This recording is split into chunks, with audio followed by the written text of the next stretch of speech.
Asia ఖండంలోనే అతిపెద్ద రెండవ చర్చిగా పేరుగాంచిన మెదక్ సిఎస్ఐ కేథడ్రల్ చర్చిలో క్రిస్మస్ వేడుకలు ఘనంగా ప్రారంభమయ్యాయి. గురువారం ఉదయం 4:30 గంటలకు ఆరాధన కార్యక్రమంలో భాగంగా చర్చ్ కార్యాలయం నుండి శిలువను చర్చ్ చుట్టూ ఒక ప్రదక్షిణ చేసి బైబిల్లోని పాటలు పాడుతూ చర్చి లోపల ఊరేంపుగా తీసుకువచ్చి చర్చిలో ప్రతిష్ఠించారు. అనంతరం చర్చిలో యేసుక్రీస్తు జన్మదినం నేపథ్యంలో ప్రజలకు సేవ చేసిన నేపథ్యాన్ని పాటల రూపంలో పాడుతూ ఆరాధన మొదలైంది. క్రిస్మస్ సందర్భంగా రంగురంగుల విద్యుత్ దీపాలతో అలంకరించారు. ఒక్కో సమయంలో ఒక్కో రంగు సంతరించుకున్న వెలుగులు దిద్దడంలో చర్చి ప్రాంగణం శోభాయమానంగా మారింది. ఈ సందర్భంగా ఈ నేపథ్యాన్ని వారు పాటల రూపంలో పాడారు. అనంతరం దక్షిణ భారత మోడరేటర్ చర్చ్ రెవరెండ్ డాక్టర్ గే రూబెన్ మార్క్ దైవ సందేశాన్ని ఇచ్చారు. దక్షిణ ఇండియా సంఘం మెదక్ అధ్యక్ష మండలం సంఘం తరపున క్రైస్తవ సోదరులకు బిషప్ యేసుక్రీస్తు జన్మదిన శుభాకాంక్షలు తెలిపారు. లోకంలో యేసుక్రీస్తు జన్మదినం జరపని దేశమంటూ ఉండదని, అన్ని దేశాలు ఆయన లోకరక్షకుడిగా భావించి ఆయన జన్మదినాన్ని జరుపుకుంటున్నారని బిషప్ దైవవాక్యాన్ని వినిపించారు. సుమారు 5,000 మంది భక్తులు ప్రాతకాల ఆరాధనలో పాల్గొన్నారు. క్రిస్మస్ సందర్భంగా యేసుక్రీస్తు జన్మ వృత్తాంతాన్ని తెలియజేసేలా చర్చిల ప్రధాన వేదిక ముందు సాంప్రదాయ పద్ధతిలో పశువుల పాక ఏర్పాటు చేసి దానికి స్టార్ వేలాడదీశారు. మరోపక్క పెద్ద సైజు క్రిస్మస్ ట్రీని ఏర్పాటు చేసి దాన్ని శాంతా క్లాస్ బొమ్మలతో బెల్స్, స్టార్స్, గ్రీటింగ్ రంగురంగుల బాల్స్తో అందంగా అలంకరించారు. చర్చిలోని విశాలమైన హాల్ను రంగురంగుల మెరుపు కాగితాలు, బెలూన్లు, స్టార్లతో శోభాయమానంగా అలంకరించారు. తెలంగాణ, ఆంధ్రప్రదేశ్, కర్ణాటక, మహారాష్ట్ర నుంచి భారీ ఎత్తున భక్తులు మెదక్ చర్చికి తరలి వస్తున్నారు.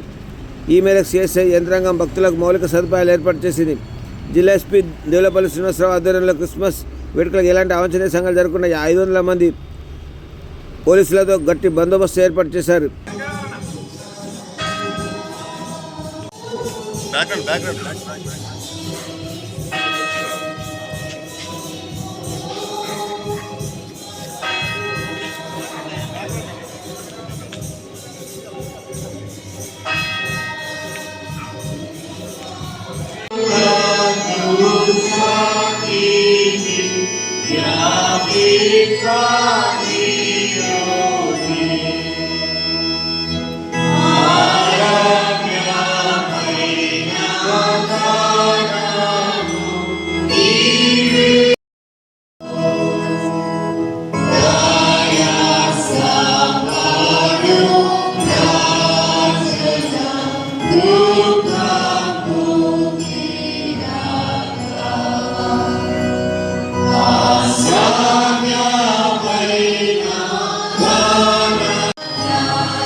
పరలోకపు తండ్రి, నీకును మా పొరుగు వారికి విరోధముగా పాపం చేసేమని నేను వర్షమాలు కొలుస్తున్నాము.